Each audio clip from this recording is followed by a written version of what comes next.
Too bad. The game is over, Mr. Bond. I think it's just begun.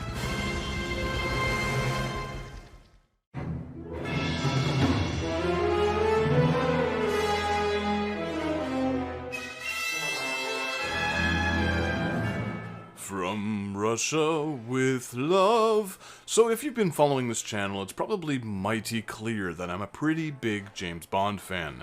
Last month we took a look at all of the 007 games on the original PlayStation to coincide with the release of our new podcast entitled Bond and Over Beers, where we casually, chronologically, take a look at each of the films in the series.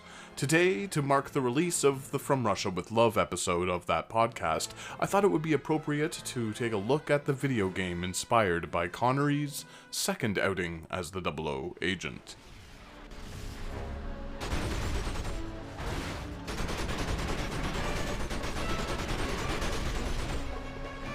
EA Redwood Shores developed this 2005 release for the original Xbox, GameCube, and PS2. A PSP port was handled by Rebellion Developments, but today we'll be focusing on the PS2 version exclusively, since this is the one I can capture the best footage from. So sit back, grab yourself a vodka martini, and take a trip way back in time to the 1960s, where the film and subsequently this game take place.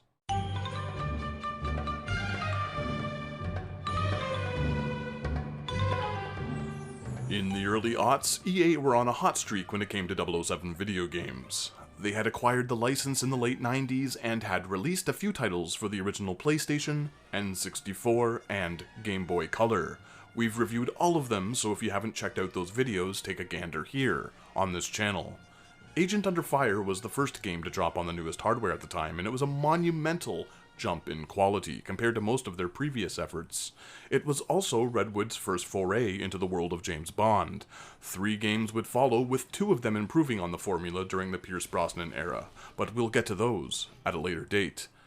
In 2004, EA dropped their first dud with GoldenEye Rogue Agent, and by that time, the role of Bond in the films was in flux. Craig had not yet been announced, the company still had the license, and so they opted to look back rather than create a game with a generic Bond. Redwood returned to develop it after the success of Everything or Nothing, and Sean Connery would reprise the role he helped make famous for the first time since 1983's unofficial Thunderball remake, Never Say Never Again. He was 75 when this game released, and well, let's just say he sounds every bit as old as that here. No disrespect to the late great legend, but I mean, it's kind of distracting. Who are you? The name is Bond. James Bond.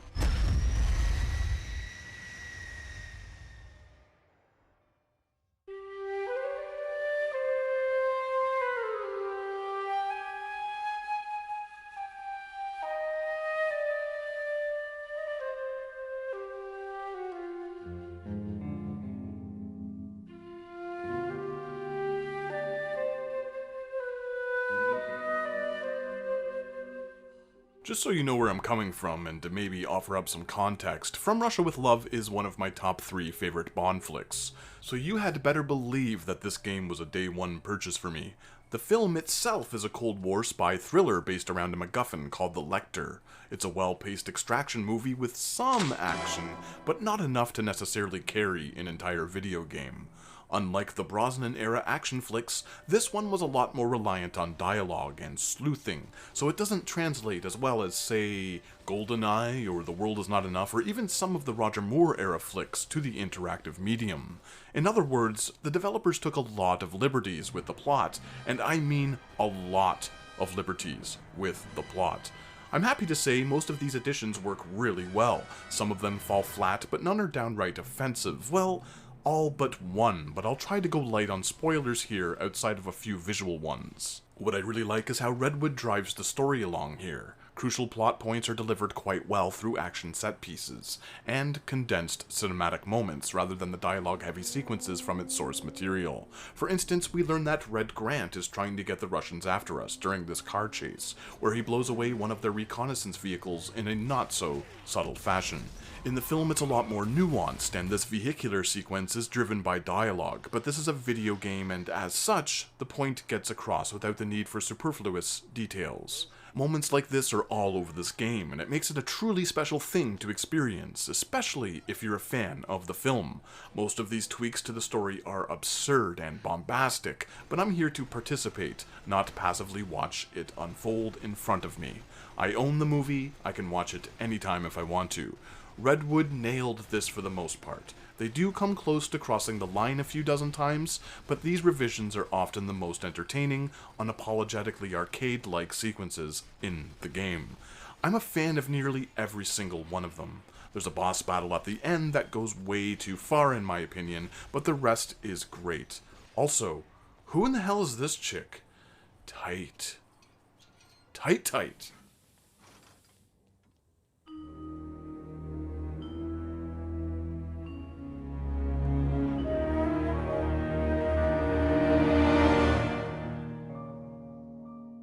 Another reason the game couldn't follow the film beat for beat was because the criminal organization Spectre couldn't be used at this time, due to some rights issues. As a result, they doubled down on the octopus theme, which was merely an insignia worn mostly on rings throughout the era to show a baddie's allegiance to Blofeld, who was also not allowed to be used, though he doesn't appear in this film anyway, so that's kind of a moot point. Familiar faces remain the same, with the likenesses of Rosa Klebb, Tatiana, Kiram Bey, and the aforementioned Red Grant. Plot-wise, the story remains largely untouched, at least in the beginning before it gets all sci-fi, even if some major names have been changed. Do you have news of the Krylenko situation? It's soon to end. Bond is on his trail. Krylenko will not be able to protect the Lecter after tonight. Perfect. Twice has Krylenko tried to kill me. The third time he will succeed, unless we kill him first. That wound doesn't look good. You'd better leave Krylenko to me. I'm already too much in your debt. How can a friend be in debt? You are kind, but I have to be the one he sees last. If you insist, I'll find a sniper point and cover you. The stages themselves contain a bunch of trinkets, secrets, and achievements to unlock. These allow you to modify your gadgets, weapons, and armor with points, but they can also open up a few locked levels. All of these extra stages can be seen clearly from the map screen, so they aren't exactly secrets, but they're fully fleshed out and great fun to explore, which gives you incentive to replay areas until you've found all of the goodies. Your actions throughout the regular missions also affect your overall score, as does the amount of time it takes to complete the objectives. It's an engaging, fully developed system as far as I'm concerned, and the game is fun to play, so that's always a plus. Stealth isn't at all necessary, but it is an option to get some extra points. When you're up close and personal with a baddie, you'll be prompted to push a random button for a takedown as well. We've all played games that do this, but From Russia with Love doesn't do this particularly great. It's fine if there's only one enemy on screen, but when they start to gang up, it's a bit of a jank fest. Specifically when you're expecting to shoot them, but there isn't enough distance, which results in the melee combat to be automatically triggered. It can get a bit hairy, but it doesn't happen frequently enough to be a constant problem. Cover can be taken whether it be against a wall or by crouching behind some stuff. Some of these structures can't be interacted with at all, which can get annoying, so I generally just run around blasting. The same goes for vaulting over smaller obstructions. Sometimes you can, oftentimes you can't. Again, it's not game-breaking, but it can kind of ruin the immersion when you're in a seemingly open arena and you can't explore the entire environment due to a small mound of rocks, or a fragile fence in the way. Bond controls really well and the gunplay is pretty slick. Those who have played Everything or Nothing will feel right at home here. Gadgets and guns are easily switched out with the push of a few buttons and the action pauses while you're doing so. Weapons will lock onto enemies with the push of a button, and pressing the square will bring up a yellow dot, enabling you to aim freely. This is an interesting mechanic, but it's a little over-designed for my liking. Let's say you have a full room full of baddies. Instead of simply being able to click a button to aim down sights in order to attempt a chain of headshots, you'll need to highlight the enemy, click the face button, then precariously guide the dot. It's fine when there are only a couple of foes to take out, but it's not exactly ideal. Precision really isn't the name of the game here though, so it's not exactly bad, just different. Instead, it's best to just lock on and spray bullets, or better yet, aim for a specific area highlighted on the enemy's person. Shooting these enable you to disable an enemy's hilariously large radio, or better yet, knock a grenade off of them, causing them to go up in a fiery explosion, which is as great as it sounds, and never got old over the 5 or so hours that it took me to complete the campaign.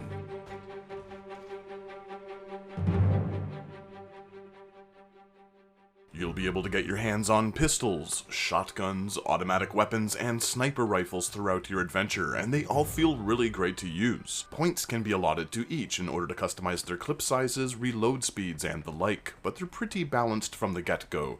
Gadgets include a grappling hook that attaches to Bond's belt, a briefcase turret gun, the always popular laser watch, as well as a snazzy little RC copter. The latter can be used to remotely fly through holes in the walls in order to reach areas that Bond can't access by foot. Sometimes there'll be a few obstacles to guide this toy through, which can be entertaining, but mostly it is used to blow a door's lock, or getting rid of refuse in order for Bond to progress. As I said before, switching between weapons and gadgets is super easy, and it's worth noting that the action pauses while you're cycling through the items, so you'll be able to do so at your own leisure. Some clever things are tossed in as well, such as a gas mask to make it through some environments, and a collection of different outfits that are sometimes mandatory to pass a specific area, or just fun, if you've ever longed to dress your 60s style Connery like your very own Ken doll. Things are hidden all over, and most of these inclusions pay homage to his tenure as the not-so-secret agent. May I help you?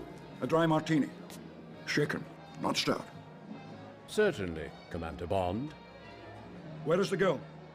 Elizabeth Stark, the Prime Minister's youngest daughter. We received word half an hour ago there might be another kidnapping attempt. Closer to home. She doesn't appear concerned. Why should she be, with 007 here to protect her? Seriously, does everyone just know who he is? Base, this is Eva. Set the tunnel charges to blow. I don't care who's inside. We have to stop Bond.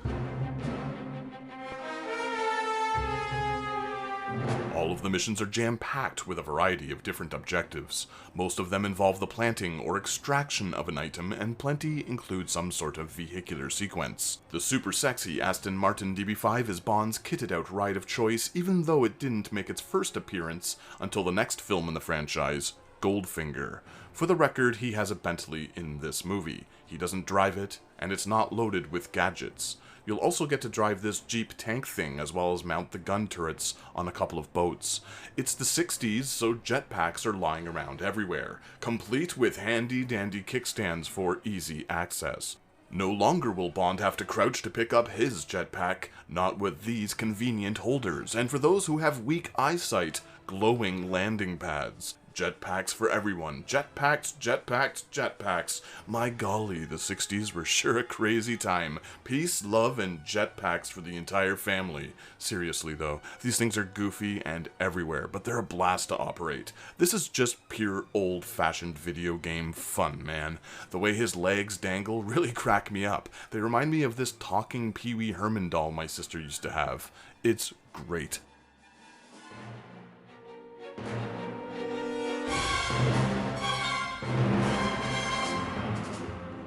The vehicles control very well, and they all come equipped with state-of-the-art weaponry. These sequences will often have you driving around an environment to complete objectives, but you'll also be able to get out at certain points to push the story along on foot. Everything's just super tight and polished. This would be EA's last entry before the rights would go over to Activision, so it's nice that they went out on top. In a lot of ways, these developers managed to combine all of the best parts of these games during these prolific EA years into one last final hurrah. It's a solid effort by the team that would later be known for their Dead Space series as Visceral.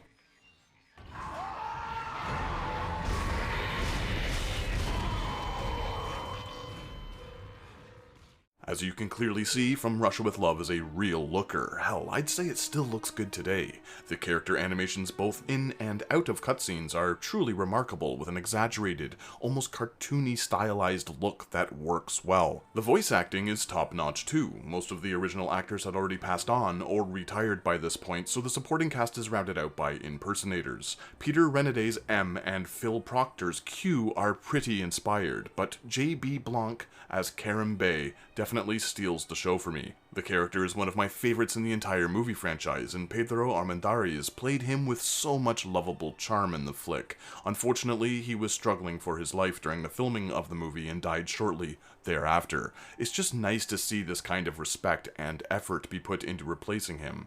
His role in the game has been increased substantially as well, so I can't really complain about that. Red Grant, another favorite of mine, has been reduced to a Saturday morning cartoon character, but as much as I'm not necessarily a fan with a few of the changes, I'll admit that they were necessary. Although, that one big issue that I keep dancing around has to do with his final appearance, which feels like something out of a toy commercial based off of a Saturday morning cartoon. This is the third time I've brought it up, so clearly I'm a bit hung up on it. It's really lame.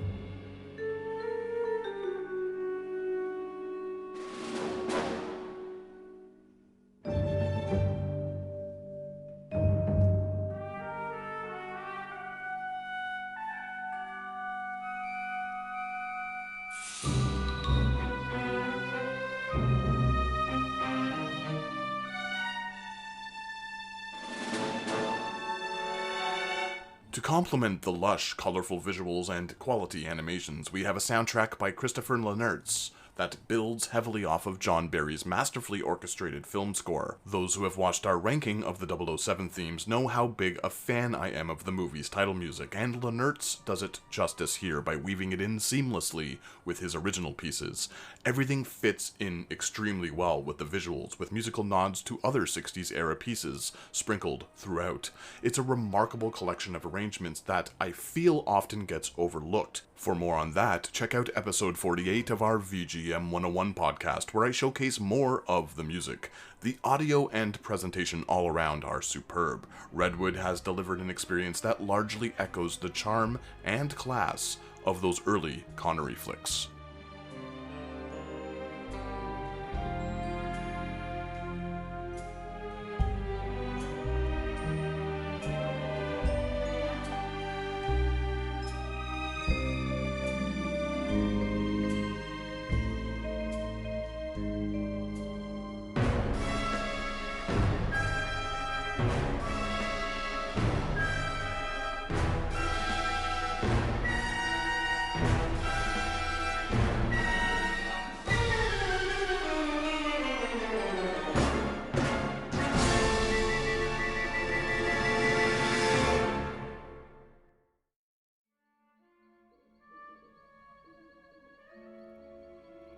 For me, the game works best when it sticks to the subtler moments from the film. This hedge maze sequence is pretty inspired, as is the Gypsy Camp Arena. Unfortunately, the iconic train set piece has been altered substantially, but I mean, there's just no way to achieve the dramatic intensity of this Red Grant fight in a video game, which makes me wonder why they chose this movie and not You Only Live Twice, which is much more action-packed, though now I'm just digressing. It's a fun Bond game, and that's all that really matters. Plus, this is the only experience to date where you can meander about M's office and Q's laboratory, which is pretty damn cool for a fanboy like me. I'm giddy, man.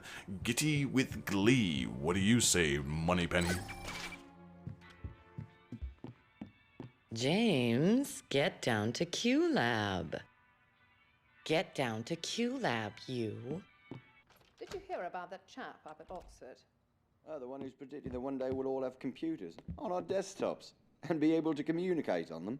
Ridiculous. Absurd.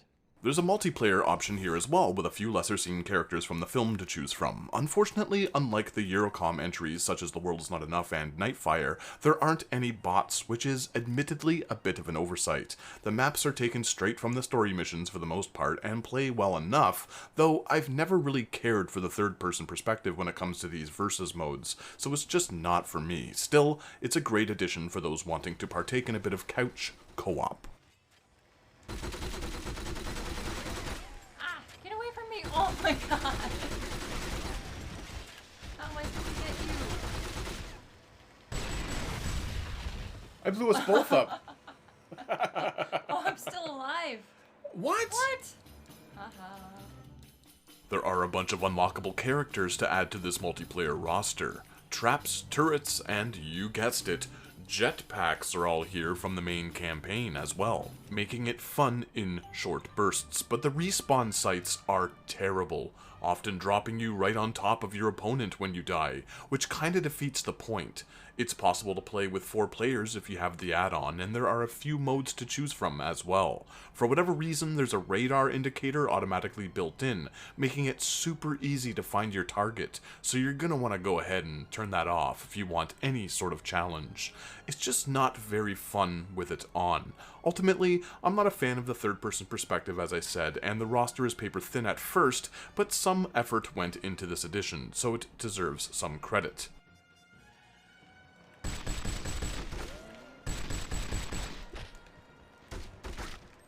It's almost easier just to get up close and punch the person. Yeah. I find the bullets are missing. Yeah. Oh!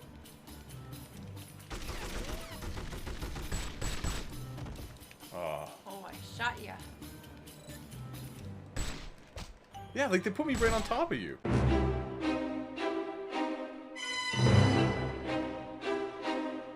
I think it's pretty clear that I really dig this From Russia with Love game. The pacing is great from beginning to end, and the objectives remain interesting throughout. There's a lot of charm exhibited in the animations and voice acting, with a lot of attention to the smaller details. Sure, Connery sounds a bit tired most of the time, but everything surrounding his in-game character is polished, colorful, and pretty terrific. At the time of this review, I own 3 of the 4 versions of this game, and they're still fairly inexpensive to get your hands on. I think it's safe to assume that these Bond games will never see the light of day on newer hardware, so I'd suggest getting your hands on a console copy for the PS2, Xbox, or GameCube, even if you're not a fan of the series, because there is a solid action game here. And hey, if you are a fan of 007, be sure to check out our Bond and Over Beers podcast, available wherever you get yours. And be sure to click subscribe after you watch this video, because it helps. A big old thumbs up doesn't hurt either. From Russia with Love, now with 100% more jetpacks. Jetpacks, jetpacks, jetpacks, plus that ass.